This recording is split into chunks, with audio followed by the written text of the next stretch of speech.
So it starts off as a black and white image, and you sort of swoop the magnifying glass across, and it's supposed to introduce you to this new world. These are little help screens that we put throughout, just because our brief was to use odd form of navigation. So normally with applications, when you're designing it, you want to make it as user-friendly, and you want the user to be able to get from A to B in the fewest steps, through the fewest screens. But with this, because it's poetry, we wanted to give the user a unique experience. We made it very exploratory, but at the same time, it can be quite difficult to use when you first start. So you go in, as it said in the video, into the poet's sort of universe, is what we used to call it. And these come up at the beginning and for the first 5 goes, but then they don't come up afterwards.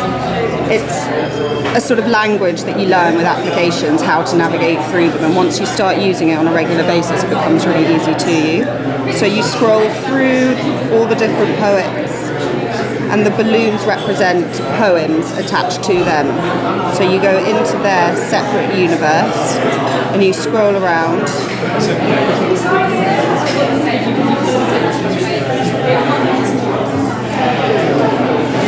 And you read it here.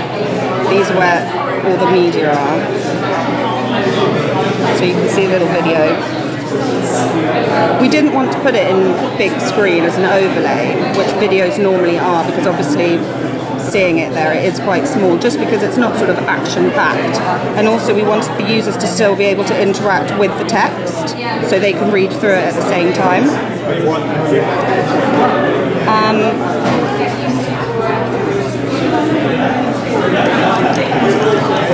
I think people's favourite has been the My Poems section. So these are all the books these are all poems that people have sort of written.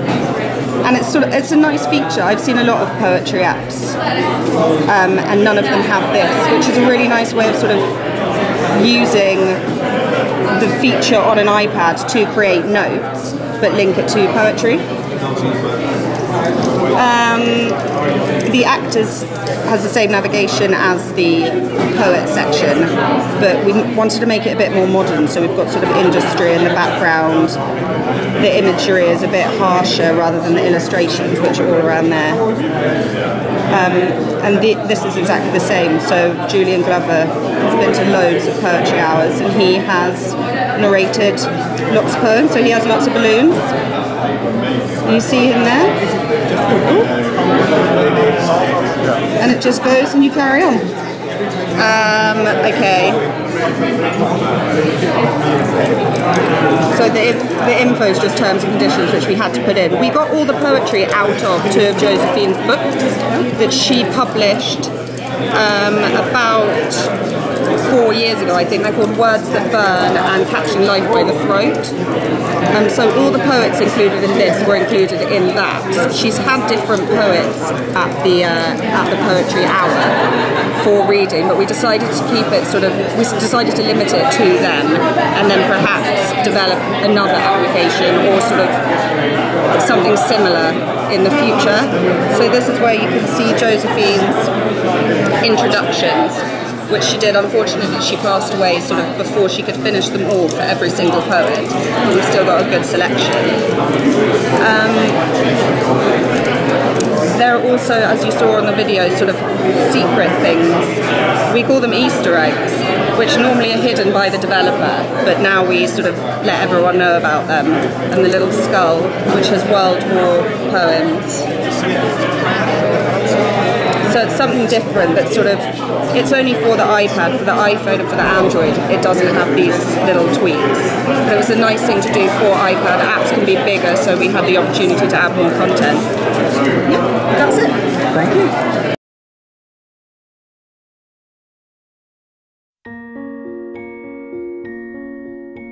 Poetry is the highest form of language, beyond a doubt, higher than novels, higher than drama, because in terms of language, the poet finds the perfect word to express emotion or wisdom And in doing so, he also has a musical sense in which each word is in its perfect place.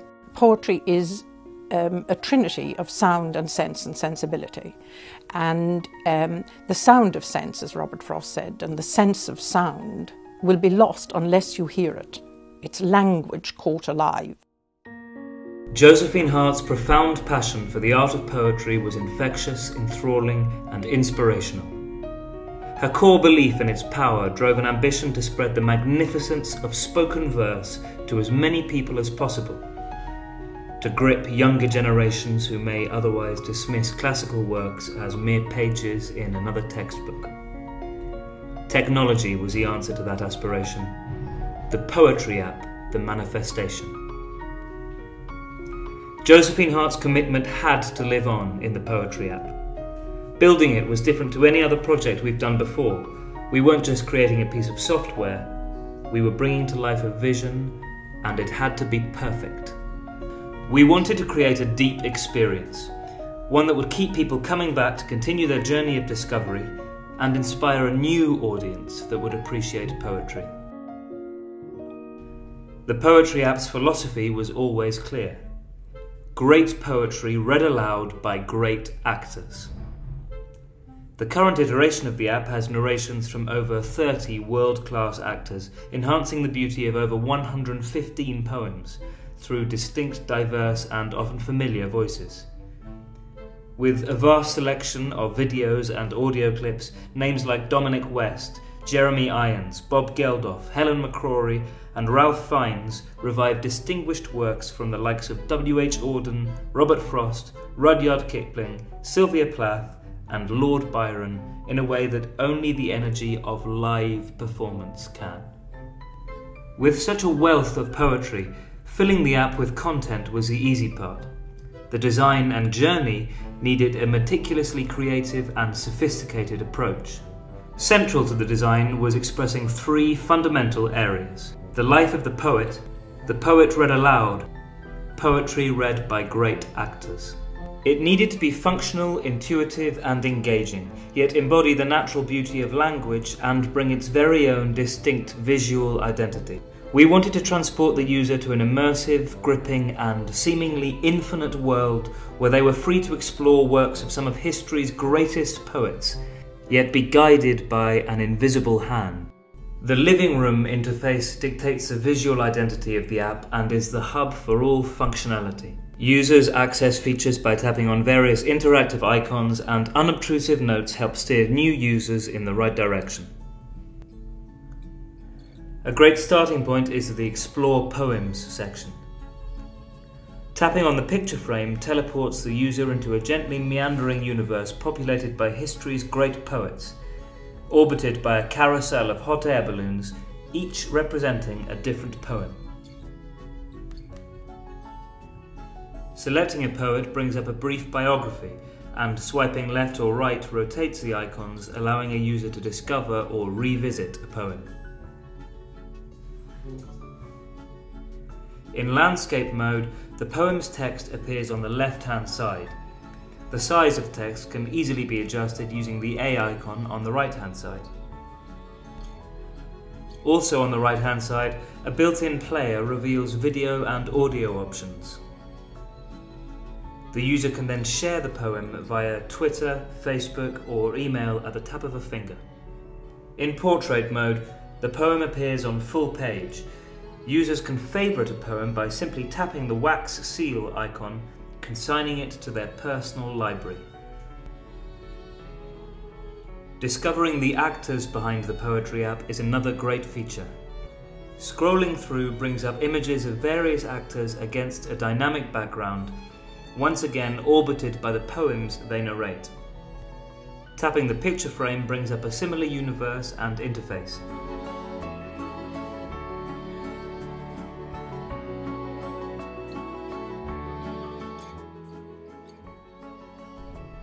The My Poems section is one of the best features of the app, built in a way to inspire creativity and encourage sharing.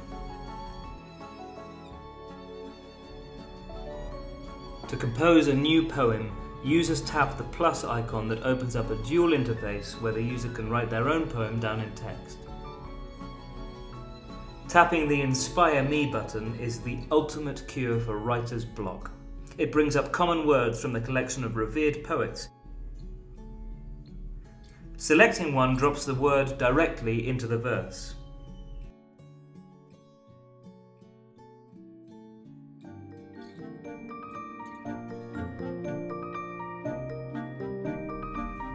Once the poem is complete, poets can capture a verbal recording of their new piece of work by simply pressing the record button at the bottom of the page and playing back or re-recording until it sounds just right.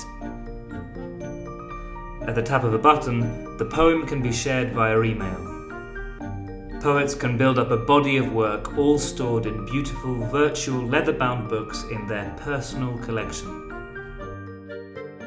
Users can also discover a lot more about Josephine Hart and the Josephine Hart Poetry Foundation.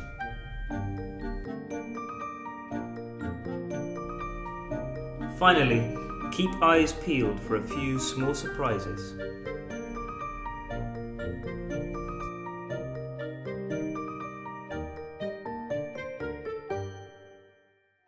Since going live on iPad in the middle of March and more recently on iPhone and Android in June 2012, the Poetry app has been downloaded almost 40,000 times, all over the world. Interestingly, so far we've seen uptake by casual gamers more than the traditional bookworm, showing that the formula is appealing outside of existing avid fans of literature. And it's encouraging to see aspiring poets really embracing their own creativity to create new poetry. It's one of the most popular features according to back-end data.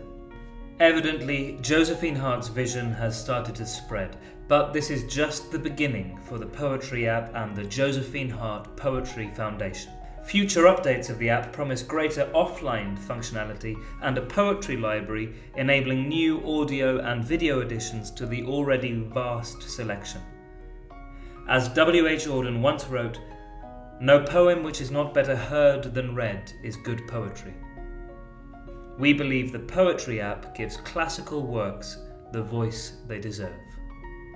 The Poetry app is available now for free on iPhone, iPad and Android devices.